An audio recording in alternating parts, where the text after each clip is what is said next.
हे शब्द मला वाचून दाखवायचे ना प्रत्येकाने. काय लिहिलंय?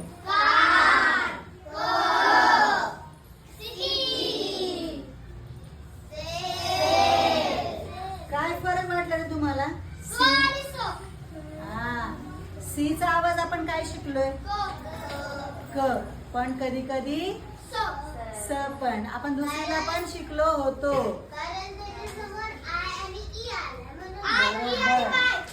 आय ई आणि व्हेरी गुड. बघा इथं लक्षात येते तुमच्या. इथं सी चा आवाज काय आला?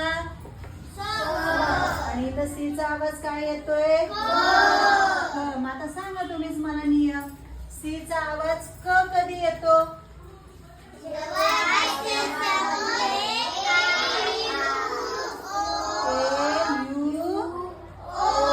बरोबर. ए यू आणि ओ येतात तेव्हा याचा आवाज काय होतो? क. आणि सी चा आवाज स कधी होतो? बरोबर. जेव्हा स च्या पुढं ई आणि वाय येतो. काय येतो? वाय येतो. तेव्हा सी चा आवाज काय येतो? स.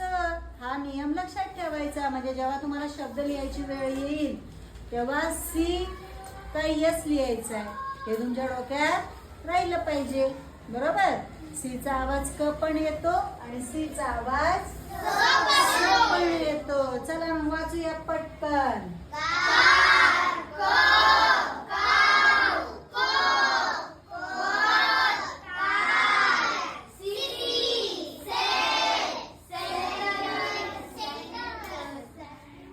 सेंचुरी,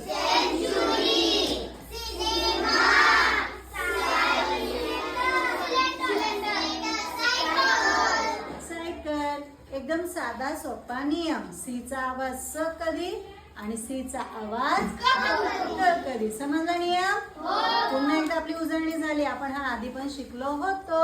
नवीन मुलांसाठी पुन्हा एकदा घेतला. ठीक आहे, घ्या लिहून.